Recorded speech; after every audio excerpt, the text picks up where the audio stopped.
Hey moms, welcome to the Gather Moms podcast. My name is Kate. And I'm Rebecca. We've created this space just for you because we're both moms and we get you. Yes, we believe there truly ain't no hood like the motherhood, and we need to be in this together. We also believe we can't mom well without Jesus, so you're going to hear us talk about him too. Follow us on Facebook and Instagram at Gather Moms and make sure to hit subscribe so you don't miss a single episode. All right, mamas, let's jump in.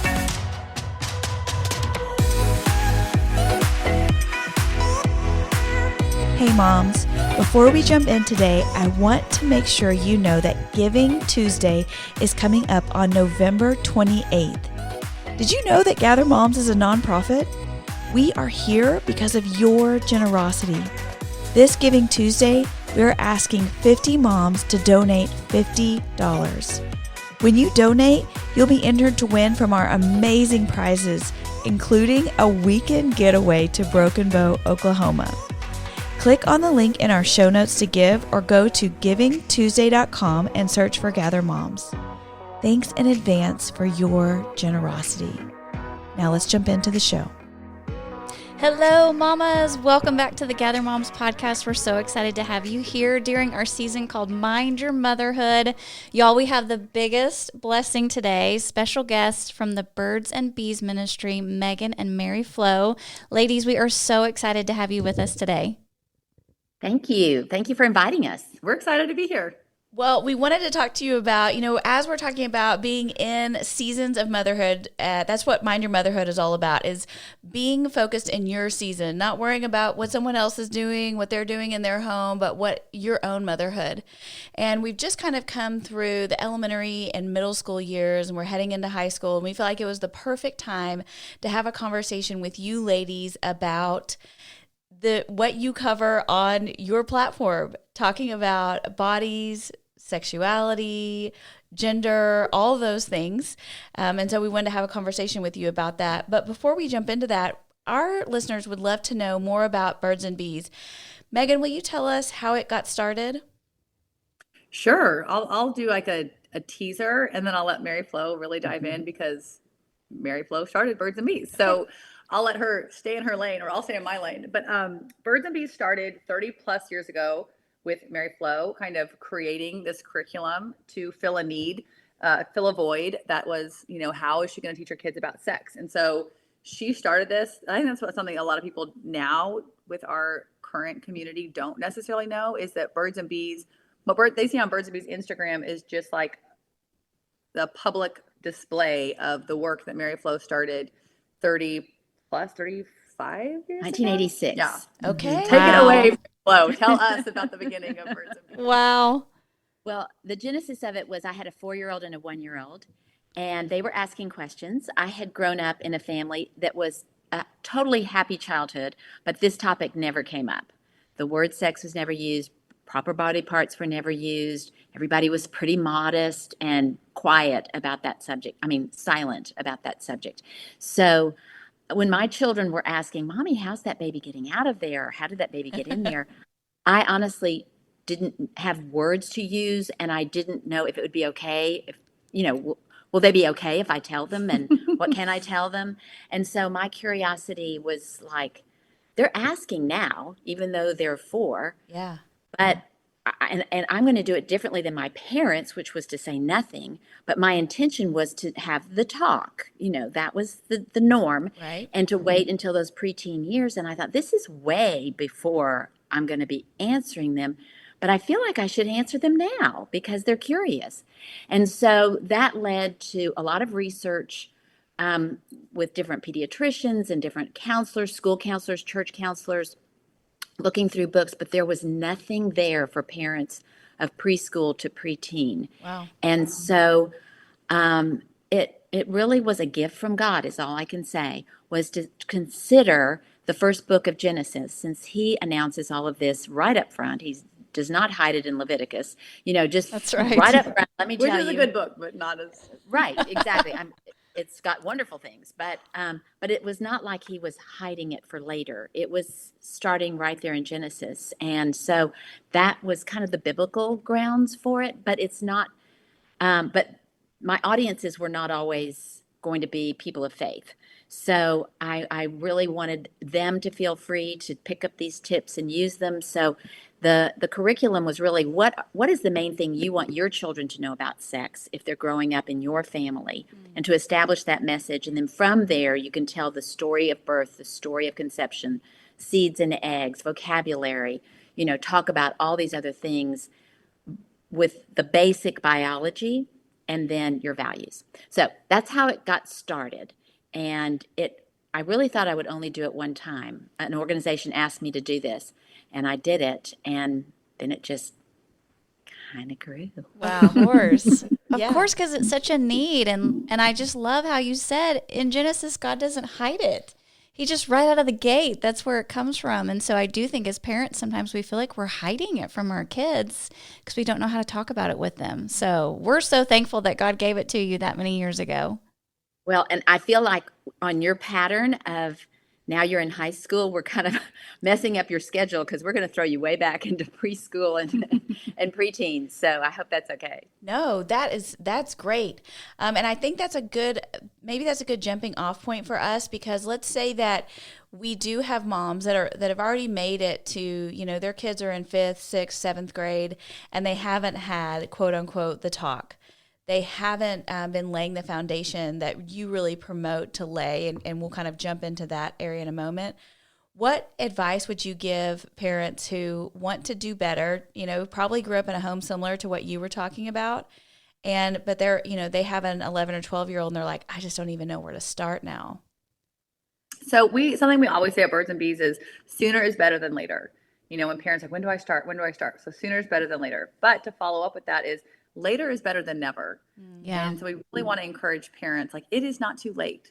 Now, your conversations might have to be a little bit more proactive with those older kids if you kind of feel like you're catching up a bit, as opposed to if you're listening right now and you're a mom with a 2-year-old or 3-year-old, you might be able to organically step into these conversations and like, look at this apple seed inside this apple and blah, blah, blah, these lovely conversations. But if you're looking at a 12 or 13-year-old and you haven't said a word, don't let that stop you. I think what we really want parents to feel is encouraged and empowered to be that loving authority. And so if you said nothing, like, take the reins back and just be a little bit more forthright with these conversations. Sweetheart, mom has not really handled this topic the best that I can, but it is so important to me that you hear from mom and dad, because we know a lot more than your friends, and your friends are going to say confusing things. You're going to hear confusing things. And we want you to know that you can always talk to us. And so to kind of be a little bit more hard charging with that and kind of take the blame of like, hey, I could have said something sooner, but I didn't, but it's too important to let it go. So here we go. And then don't dive in and like say everything, don't be like this. And so sit down, because it's the talk, again, that's like what we don't want. And so for parents with older kids or parents who feel behind at any stage, we really encourage you to kind of be more forthright with the delivery of these conversations, but also to be more, give yourself kind of like a long leash. Don't be like, okay, this weekend when he comes home, we're going to talk about everything. Just say, okay, over the next 6 months, or between now and when he goes to middle school, or between now and when she goes to summer camp, or whatever the kind of long leash is, and then map that expectation out with your child. Sweetheart, I've kind of dropped the ball on some of these things, but it's really important to me. So whether you like it or not, we're diving in. And every Tuesday when I take you to dance, you can sit in that back seat. I'll get you Starbucks so you're happy for a few minutes, and then I'm going to cover a few things. And that's it. We're going to talk about it in the car on Tuesdays, and then we're going to pick it up next week. So give yourself this kind of, I love that, proactive, little bit more, I hate to say bulldozer approach, because it's not, but it's, some of these conversations are going to happen. You got to jump in. You have to just do it. Yeah. And don't do it all at once. That's great. Yeah. So let's say that we do have a mama that's listening, and she has a 1, 2, 3-year-old, and she's starting to try and formulate, okay, how do we in our home have healthy conversations about bodies and sex and things like that? What are your kind of starting points of what you recommend to moms facilitating healthy conversations about these things? Well, once again, I would go back and give yourself a minute to think through answering that question. What is the main thing I want my children to know about sex if they're growing up in my family? Because what we want parents to be is proactive and not just reactive. Sometimes parents do hold back and they wait for a word to come up or the questions to come up. Mm-hmm. And they don't really have their vocabulary down. They've not really settled on that. And they're just reacting to the next thing they hear. And they think they've had a conversation. And they have, but maybe it's really not covering what you want to cover. Okay. So, for example, in our family, the message that Dave and I had was that we wanted our children to grow up understanding that sex is a gift from God intended for marriage. Good. That's good. One little sentence, just kind of the tagline, kind of the overarching idea of where these conversations are going. So, am I going to be talking about the beauty of his design? Am I going to be talking about the gift that this is, the boundaries of that gift? Where in that, in that whole arena are we going so that I can use those words? So, because of that, when our kids would say, "So, mommy, is that baby getting out of there?" You can start with, "Sweetheart, I'm so glad you asked. You know what?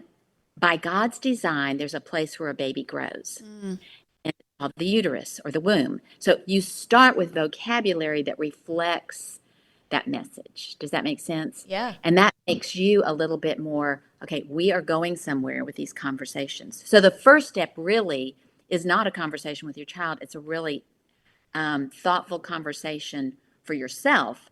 And that gives you more confidence when you're talking to them. I love that. And then just remember, you don't have to talk about the pleasures or the dangers. You're just opening little doors. You're just saying, okay, look, as Megan just said, you can talk about seeds and eggs. You can talk about potty training. You're talking about vocabulary, your body parts, using the right words. All of those things. We give sample conversations in our course, but it's just drip, drip, drip. It's not everything out there at the same time. So when they're little, it's vocabulary. And I love that when they asked the question, your response was, "I'm so glad you asked." Yes. Because don't you think, that is so often we're caught off guard and we're like, "Oh, I don't know, go play," or Go away. I'll get back to you make later. some cookies? Yeah. Exactly. And so that it's like, "Oh, I'm so," that it's like, "Oh, this is great. Yeah, I'm so glad you asked." I think is wonderful. Hey, you mentioned vocabulary. What do you feel like are some of the potential pitfalls of not using the correct anatomical words? So we really encourage parents to use the anatomically correct words, penis and vagina. Ma'am, And then let's go. oftentimes you get people kind of pushing back. Hope your listeners have their earbuds on. Although these are not bad words. So That's they're not right. bad That's words, right. They're not bad parts. We always remind our parents. Right. So I will remind myself. So sometimes parents will say, "Well, don't you think you should use the word vulva and not the word vagina?" And so we always say, to each their own. That was a question you probably never got 20, 30 years ago. No, people were that was beyond. Yeah, beyond. Okay, well, now I get lots of questions. Don't you mean vulva? Don't you mean vulva? So this is something I'm very aware of now. But we are sticking to our guns, and we're going to stick with vagina because, it's more, just I think culturally accepted as a word, at least in our world. More people are like, "Oh yeah, vagina and penis, that's great." Where vulva, they're kind of like, "No, tell me again. What's that vulva?" Oh my gosh, I'm sitting here thinking the same thing to myself. Like, Okay, well, for anyone else that's quietly wondering, I will explain really quickly. Quick little lesson is the vagina is technically the internal female reproductive organ, and the vulva is the external. And I apologize for those hand motions I just yes, did, but y'all all can't see this, but we got some good hand motions going on. You guys got help us here. Okay, so the vulva is the external thing. So they're saying when you're talking to a young child in the bathtub or potty training or whatever, and you say, "Oh, that's your vagina, sweetheart. That's a private part." They're saying, "Well, actually, you can't see someone's vagina," which is technically true. But what we're leaning on is the word vagina is more, commonly accepted as far as like vocabulary words. And we are all about having a little by little approach, a building block approach. And so if your child has the word vagina in their vocabulary, that's actually very helpful for future conversations about reproduction, about the story of birth, about periods, conception. There's lots of building blocks with the word vagina. So eventually, do we want you to introduce the word vulva and all these other fun words like labia? Sure, please do it. But does that have to start with that? No, you don't have to start with that. So back to why we do these words, right? Why is this important? It's twofold. And really, it's one, like I said, these are building blocks. We don't want our kids to think that penis and vagina are words that we don't say. When it comes to kids and body parts, particularly private parts, they're going to naturally err on two sides. Super silly, which I don't have to explain that. You'll all know if you have children, they're going to be super silly about private parts. But also, private parts can sometimes be really shameful and embarrassing. Yeah. And a secret, like, "Oh, that's your privates." Or, "We don't talk about that," or "Don't say those words," or whatever. And then if we enhance the silliness with wingy wangy words, that is just kind of enhancing that silliness. And so we want to just be medical and respectful and kind of fall back in the middle, like, this is what it is. These are body parts. God gave you these body parts. These are not bad things. And so to kind of help put them in their place, using the medical and respectful words. And then the most important thing we're trying to do when we use words like penis and vagina is really for their safety. If you speak to anyone who is an expert in sexual abuse, they will tell you the number one thing that we as parents can do to protect our kids is to use the anatomically correct words to let our children know what those body parts are called, and then to clearly label them as private. And so what we're trying to do is encourage parents to have a tone in their home where it is like, this is something we talk about. This is not off limits. This is not secret words. These are not secret parts. This is something we talk about at home. So if God forbid something happened, your child would know, oh, that's a very clear line that I know is crossed. And I know my parents talked to me about this stuff. And so what you're doing is just giving your children information and, the power, hopefully, to know kind of a lifeline. If this happens, I do this. So in the bathtub, you're having conversations. Oh, sweetheart, that's your penis. That's a private part. That means nobody else can look at, touch, or take pictures of. And these are conversations we're having often in our home. And so we're kind of trying to help let them know this is something that we talk about. Because what you don't want is for your child to be in a situation where a line is crossed and they feel funny about it, but they don't know what to do. Yeah. Why did that feel weird? What was wrong about that? So we as parents have to be kind of black and white with these conversations. And so using the correct vocabulary with those body part words, penis and vagina, is a really excellent and very important first step. I don't think I've ever heard those two words said so frequently. So many times. Is it just not a trigger for you at all anymore? You just know. Y'all, honestly, then you're not hanging out around us a lot, because when I do see people in public and they're like, oh my gosh, are you birds and bees? I'm like, yes. Penis, penis, penis. Does that help you ring the bell? And they're always like, oh my God, yes, that's you. I love it. So this was kind of new for her. Yes. Penis is a new word in my vocabulary. Thank you very much. And now she has boys, and it is that silly word. Mm-hmm. Yeah. Yes. We talk a lot about penises. So. I had never said the word. I literally don't think I had ever said the word until I had a boy. And then I knew. Blushed to read the word. I blushed if I read the word. Yes. Like in medical textbooks in college, I remember going, turn the page. It's a lot. But we don't want to pass that along. Some things, yes, that's how we grew up. That's what we're used to. That's what we're comfortable with. But you do have to sit down and say, is that going to stay in the baggage of this train that's going down to my children? Or do I need to take that bag out and really put in a healthier attitude, a healthier approach? Because otherwise, I'm just passing along what I got without considering, well, what benefit was that? We want that to be respectful and correct. And that one great benefit is that if you talk about it often enough, then if, like Megan said, if a line is crossed or they feel funny about something, they totally feel comfortable telling you. That's right. Because you have talked to them. So, Mary Flo, have you seen a change in culture, since you started this in 1986 to 2023? Do you feel like the conversation has shifted in a positive way? Do you even feel like what's happening in our world today with all of the transgender stuff has really changed the way parents are approaching this subject with their kids? I do think a lot has changed, but what I'm seeing from a positive way is that parents are more desirous to know how to do this. They are seeing culture shifts that they feel out of control about, and they want to take more of a direct approach with their children, and they are seeking out this information much more. I think parents a generation back felt like, I can get to that. But now I feel like this generation feels invaded by the culture on some things that if they want to get ahead of it, they're going to have to start early. And so in a way, it's kind of like for such a time as this, this is a great time in our culture for parents to be equipped, to be encouraged, and to really have the confidence to do this. And nobody's going to do it perfectly. I also think parents were waiting for the perfect time, waiting for the perfect moment, wanting to do it perfectly. And what we're hopefully freeing up for parents is if you start early, your kids really don't know if you messed up, because the next day you can say it again. That's right. And if you do mess up in a conversation when they're a preteen, you can think about it and go back and say, wait, can I circle back on that? Because I feel like what I wanted to say was this, but it came out like that. And so I don't think parents are So yes, the messages from the culture have changed but in a good way. As a result, parents want to do this. Last year, our kids came home from Vacation Bible School with certificates for free kids' meals from Canes, and they were over the moon about it, and so were we. Canes was happy to help support our church because we went to canesandcommunity.com, created a profile, and let them know of our need. If your child is on a sports team, your school is doing a fundraiser or a reading challenge, or your place of worship needs a donation, discounted meal, or free meal vouchers, you need to check out canesandcommunity.com. Create a profile and enter your request. Someone from their team will reach out to you, and they can even work with you to help get creative about what may be best for your organization. Now, back to the show.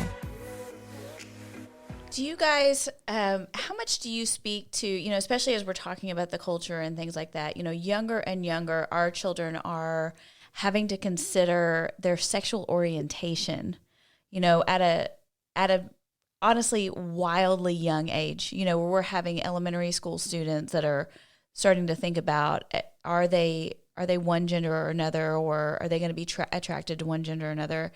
And to your point, I feel like parents have just kind of been thrown in the deep end in this area, especially like us that have kids in our home that we're raising up. This was not something that we dealt with growing up.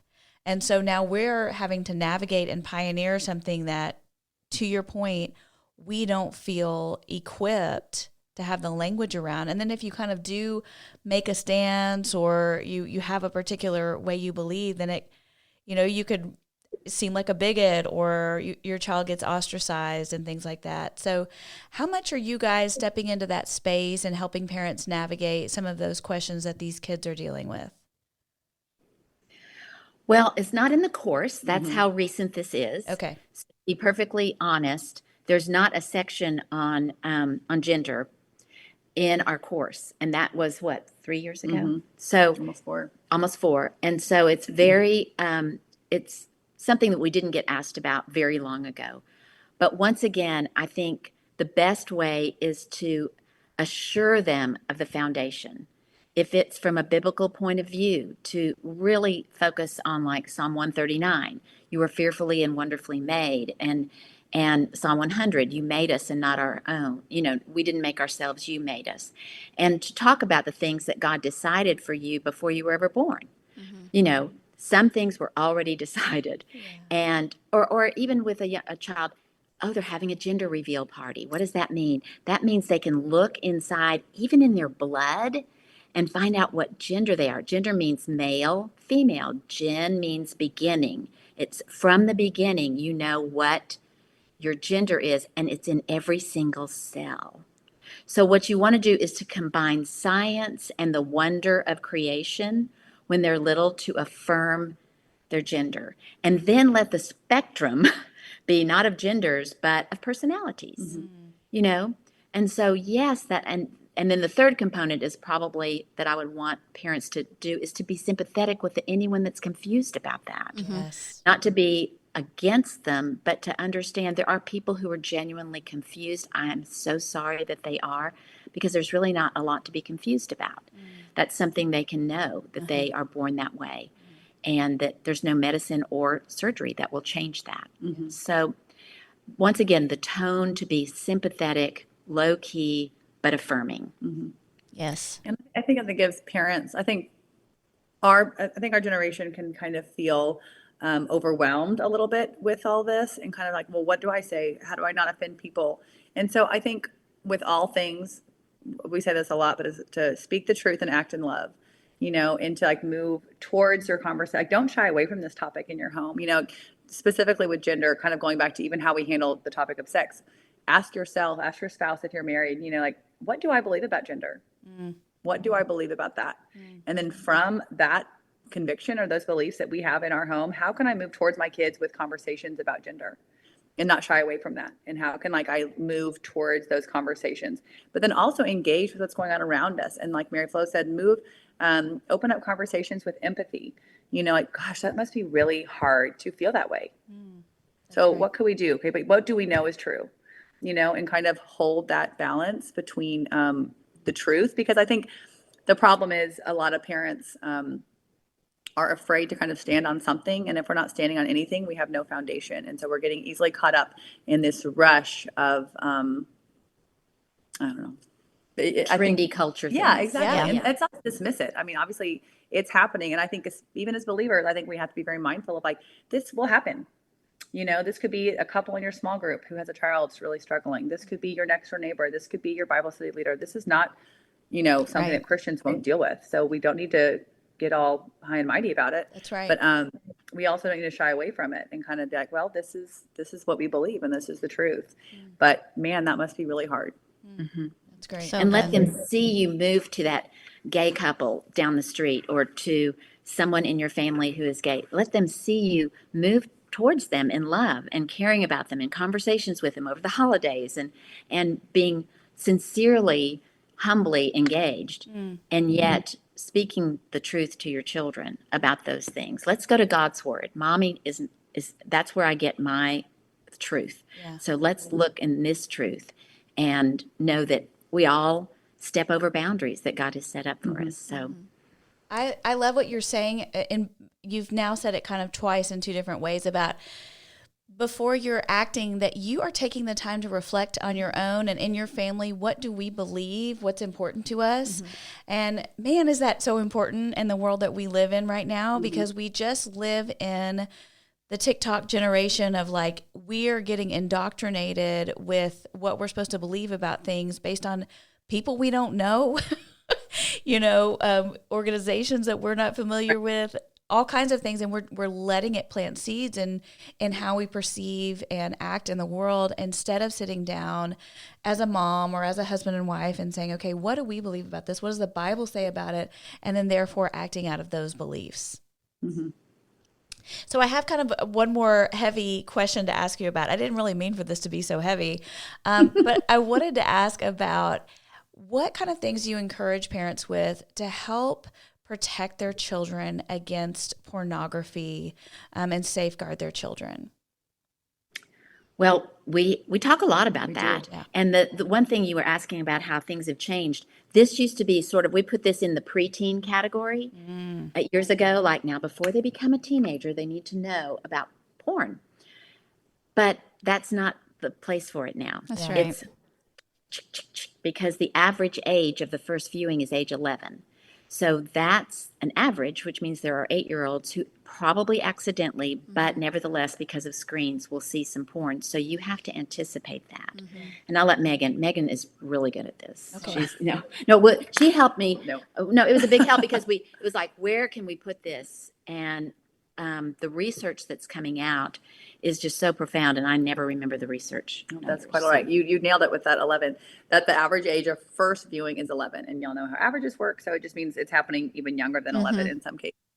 And so we just encourage parents to talk to their kids about pornography. And I know you're probably sitting there listening thinking like, no, thank you. I don't want to do that. But really, it is just to view it differently. It's like, we need to talk to our young kids about the dangers in their day-to-day life. And as moms, we do that with everything. Like if their little kids are in the kitchen and they're walking around, oh, sweetheart, be really careful. The stove is really hot. That is just something we say. Do we say it once? No, we say it every time we're cooking in the kitchen. Do we pull up a picture of third-degree burns and like horrify them with a visual? Absolutely not. But in age-appropriate ways, we are alerting them of the dangers in their day-to-day life. We do this crossing the street, swimming in the swimming pool, all those things. And these are not a one and done conversation. So the same is with internet safety or pornography. Like, sweetheart, there are some really fun things on these devices, but there are also some really scary things. Are there good pictures and bad pictures is a great place to start. So just engaging in these conversations and giving them a game plan. If you see something that kind of gives you a pit in your tummy, or if you see something on a screen that makes you want to turn your eyes and look away, or if you see a picture of people's private parts, remember, we never look at somebody else's private parts. So if you see something like that, you need to stop and come and tell me. And just like going ahead of these situations, we always say like we preempt to protect. And that is what we're doing. And so again, encouraging parents to have these conversations when your kids are 3 or 4 and they're playing with the iPad in the waiting room or something. Like, okay, here you go. But mommy's going to type in the code because we got to be really careful with what we see. Just layering in these conversations of like, this is a tool that's part of our daily life. keeping this out of here completely. Some people are like, well, that's it. My kids are never having a phone. It's like, okay, that's cool. But it's probably not going to happen. And that's not really helpful. You know, this is part of our day-to-day life. Like my job's on my phone. My whole school calendar's on the phone. I'm practicing your dad and these moms or whatever. Like a lot of our lives are on technology. It's not a bad thing, but we need to be very, very mindful as we're raising our children that there are some dangerous things on there and we've got to be very careful. Yeah. It's so crazy addictive. I mean, Megan, haven't they come out and isn't it similar to being, like addicted to cocaine? Doesn't it affect your brain the same way? I feel like I've read things about the way that it just becomes so addictive, and it so quickly causes so much damage to our children. So much damage. And there's a resource I would recommend as the expert. It's called fightthenewdrug.org. They're an amazing organization and they're treating pornography as our generation's drug. And just to your point, they talk all about, it's a great website for adults, but it talks all about what pornography does to the mind, to the body, the dopamine hits, all those things, the addictive tendencies it has. So it's really, I think it's very helpful to, just like all these other topics, for us as parents, particularly with your spouse, engage on this topic with your spouse too. We always say like the devil loves the darkness. And I think what he wants us to do is just be like, ooh, can't talk about this. This is awkward, uncomfortable, and horrific and very dark. But really it's like just turning the lights on and just engaging in this topic. And to remember that this is no longer about you and your past, but them and their future. So sometimes we think about things in our past that maybe we engaged in or thought about or things were different then, or, somebody looked at a Playboy or whatever that was. This is now no longer about you, and nothing you did in your past disqualifies you from parenting about this topic. It only serves to let you know it's now about your children and their future. What do you wish you had known? What do you wish you had understood? And you don't really have to tell details of your past, but you need to think, what did I learn from that? What did I learn from that, and how can I share that? That's great. Kids? Y'all have got so many good practical prompts for parents. Mamas, I want you to know that if you follow them on social media, Megan does these amazing little short conversations where she just picks up a conversation with her kid on social media. And it's amazing to me how you're able to integrate these truths into literally everyday conversations. It's not like you said, like, we're going to have this talk on Saturday evening with like cookies and cake. It's like just standing around the kitchen. You just talk to your kids about this. I think because I've got teenagers right now, the bigger deal with them is not the what or the how, but it's the why. Like, why are we keeping sex till marriage? Why? It's this idea that they see other people having it or enjoying it now, and they don't seem to be harmed by it. So why am I waiting? What would you say to help parents with that question? Well, I think what you want to do is think about, there's so many ways you could go about that. But what you want them to do is understand what is the purpose of sex. Like, it is for oneness in marriage. It is a bonding device that God invented to make such a special oneness physically. You should never give your whole body unless you're giving your whole life. And so what your friends might be experiencing is something that when they do get married, that adhesive of the oneness has kind of been broken a little bit. Or it's not that they are not going to have a happy marriage someday. Hopefully they will. But this is going to sound very old-fashioned, but it's biblical. Keep the marriage bed pure. Well, that's really right now you're practicing faithfulness to your future spouse. Oh, that's good. So if you're practicing faithfulness now to them, they can be more assured of your faithfulness once you are married. To say that there are some things I'm going to wait to do with my spouse, not wait so it will be wonderful. Don't promise that. You don't know what their sex life is going to be like. but like the promise ring thing. But instead, wait because that's what it was designed for. And so you are practicing faithfulness. What will it feel like for your spouse, your future spouse, to have practiced faithfulness, and for you all to discover this for yourselves? So you bring a lot of strangers into your marriage bed if you've had a lot of experiences, and a lot of people look back and think that this isn't the same as that. They're comparing, and it's better to just grow up in that area together. I mean, there are a lot of things, it's hard to explain why you should wait for a lot of things, but I think that one is a good way to put it, to practice faithfulness. That's great. Well, and that's exactly what the culture's trying to tell our kids, is that you can change your mind later. You can try it now, and then when you get married, you can change your mind. And I love what you said. It's actually a practice in faithfulness before you're married. That if you can make that decision now and hold pure, it's just going to strengthen the bond that you have later. So that's wonderful. I love that.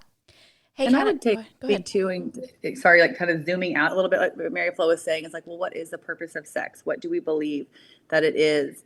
And obviously it is unity and, oneness in marriage and procreation and all those things. But to kind of, I love how you said faithfulness to the future. And a word I would really encourage you to use in a lot of these conversations with teens and stuff is self-control. That is such, it's a very biblical, guidelines that we've been given as believers, is to have self-control.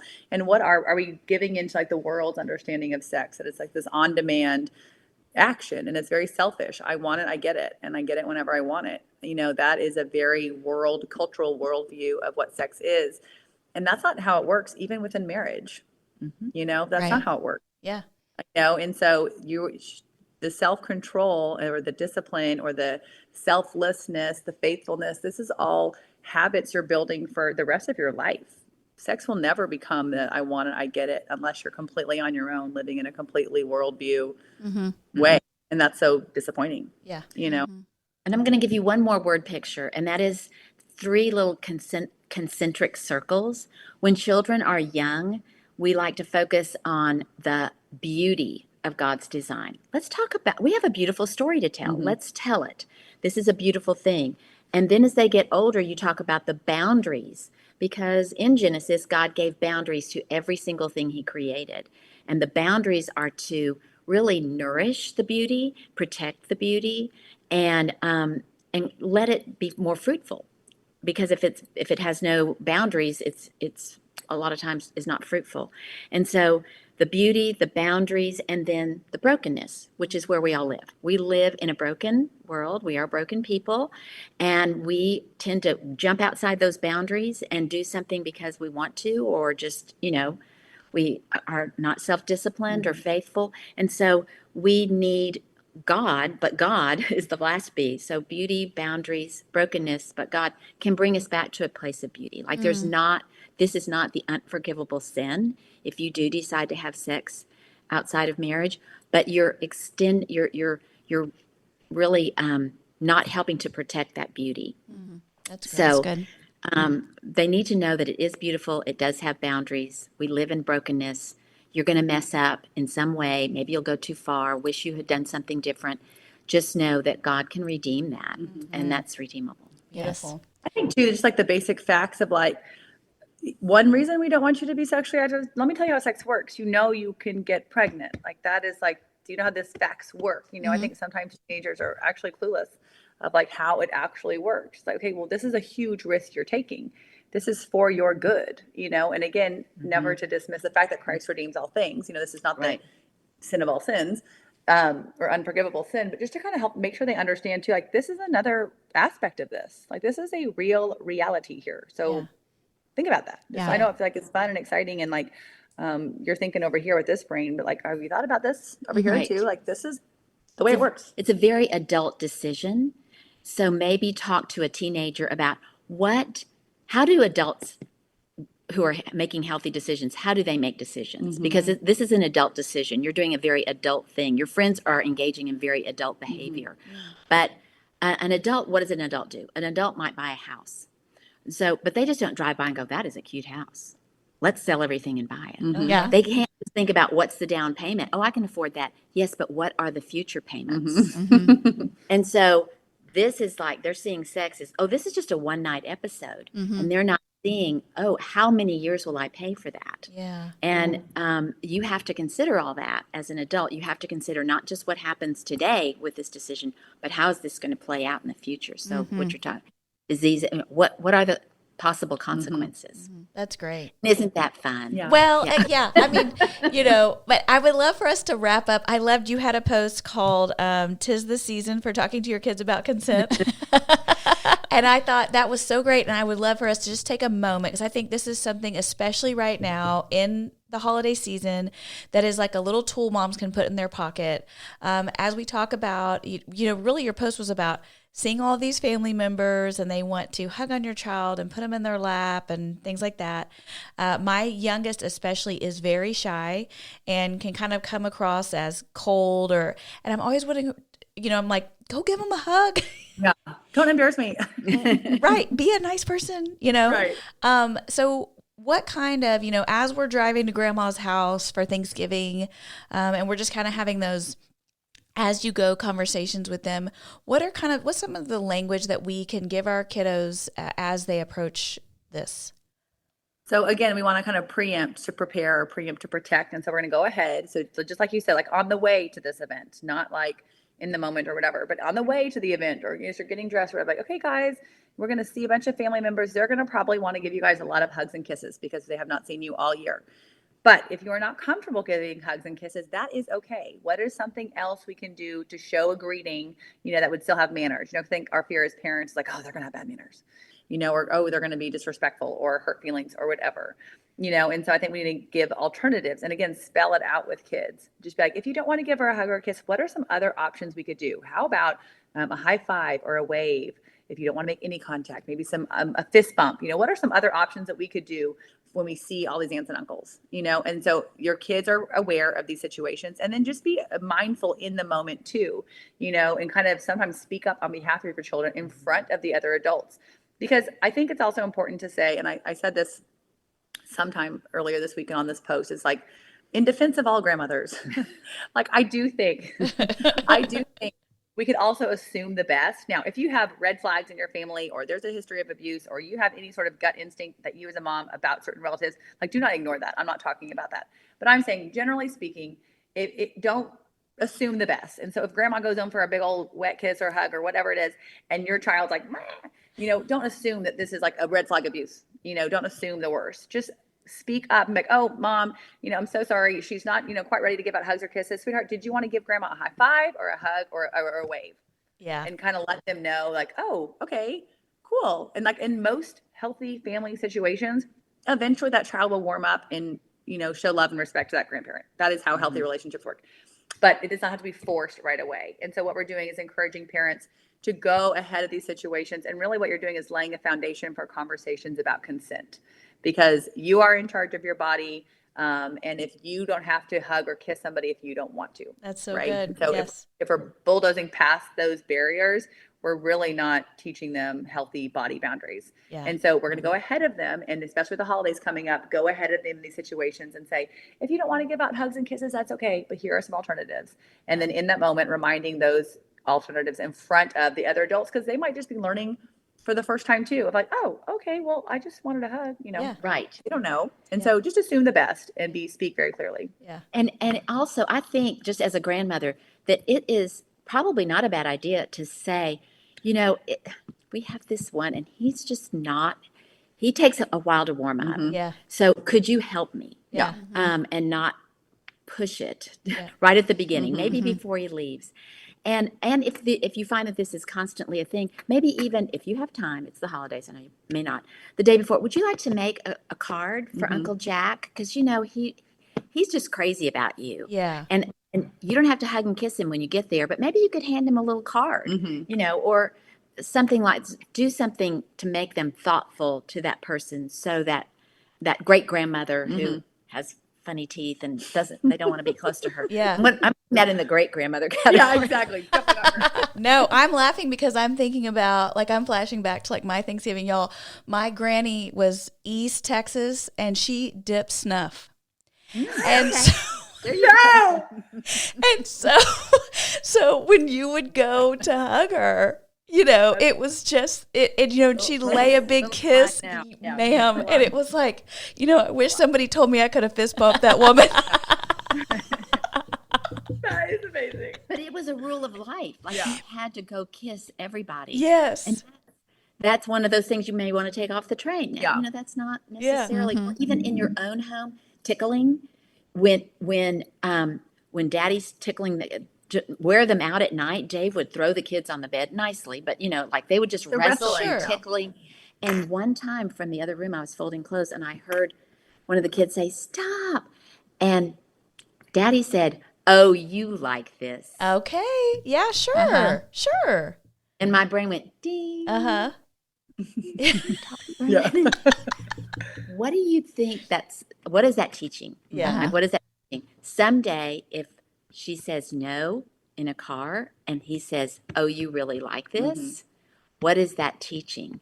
So we have to teach, you say no, and people that love you, stop immediately. Yeah, that's great. People that love you and care about you, stop. Yeah, that's So great. it's such a little thing, but it kind of gets in their brain. So Yeah. And has long-term implications. Yeah. Hey, you ladies are incredible. Incredible. Thank you for the work that you're doing. Daddy today. We covered a lot. A lot. I know we told you we were like, oh, this will be 30 minutes. No, I don't know how long we've been going, but Our moms are going to love this, though. They are. The ones that are listening, even right now, because this is playing somewhere in somebody's car, they're just like the nuggets. They're just storing away all these great nuggets of truth. The words you guys used were so practical and helpful. Yeah. Things that as a mom we can easily implement in our homes. Thank you. Thank you. and we're going to Can put. can we have a shameless commercial? Yes. No, I want you Yes, to. do it. Okay. Yes. Please do. Perfect. Yes. Okay, so you can find our online course at birds-bees.com. And, everything we cover, so many things from preschool to preteen with practical tips and sample scripts and so much more. And it takes just over an hour to watch it. So you can find it at birds-bees.com. And spoiler alert, we're having our biggest sale of the year next week for Black Friday. So don't buy it today. You buy it next week. But once you buy it, you have lifetime access. So you can watch it again and again because it really is helpful to listen to it, 1 year and then maybe 2 years later as your youngest is going through kindergarten or whatever it is, just kind of like have refreshers. And then if you want to follow us on social media and hear more of these little tidbits, you can do it at birds__bees. Love. And we'll put all that in the show notes so they have real easy links, and we'll have all that on our social and everything. We've been fans of you guys for a long time, and so thankful to finally get to have a conversation with you and pass along some of your knowledge to our mamas. Yes. Thank you. Thank you for having us. I know this has been a great chat. Thank you guys. Good. Today's Daily Toast from Cane's is in honor of toast, really, because we know that bread or toast is all our children are going to eat this Thanksgiving, no matter how many hours we slaved in the kitchen. But also today we want to toast to what, Rebecca?